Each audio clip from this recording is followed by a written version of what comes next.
Hey, good morning everyone. Somebody asked last week how to create a reverse stencil where normally we would cut out the word hello. The teal part you see here would be cut out and this would be your stencil remaining. They wanted to know how to keep their design in the stencil and remove the background. And I've spent an embarrassing amount of time trying to figure this out, and it is actually quite simple. So at this point you are either bored because you already know how to do this, or your mind will be blown, as mine was, as to just how simple this process is. And I will show you here. We're going to bring in a shape, a square, to start out this stencil design. I'm going to make that 5.5 inches and bring in the word hello with a text box. I'm going to use the little squiggly. I don't know the official name of this. It is above the tab key on my keyboard for my laptop. Little squiggly and the word hello.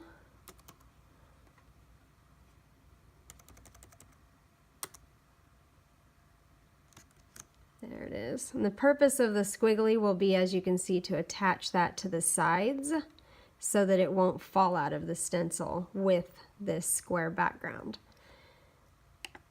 And then we're going to letter spacing right up here at the top. I'm going to change the letter space to 0. That will bring those closer together, you'll see. And then I'll use this down arrow to bring them even closer together until I like the way that they have come together visually. Now I'm going to use a separate text box to add in the end squiggly, and the reason I'm doing that is so that I can manipulate the placement on it. And put that right here and make it attached to the O. Shift key, grab my word hello and weld that together right here on the bottom right. I'm welding all of that together, and then you'll see it will now move as one piece. Shift key, grab my, let me make that bigger first. This needs to go all the way touching the sides of your box so that it won't fall out. And you can see I have it ever so slightly even out on the edges. I would rather make sure that it's completely touching the sides and lose those little pieces. Shift key, and I will align that to the center. Right over here, align and center. Now at the bottom right here, I'm going to slice that out of the box.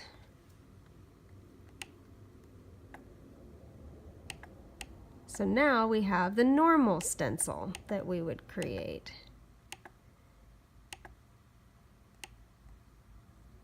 What I'm going to do with that is grab another shape, another box, make that my 5.5 inch.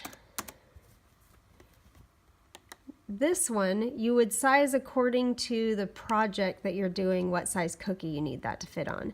I'm gonna say that I'm gonna make it 2.5 inches. Place that one with the other square. Shift key, select, align, and center. And the reason you can't see it is because it is behind the box right now. You could arrange that and move it to the front. I'm just gonna go ahead and slice it because I know it's back there, so I don't need to see it.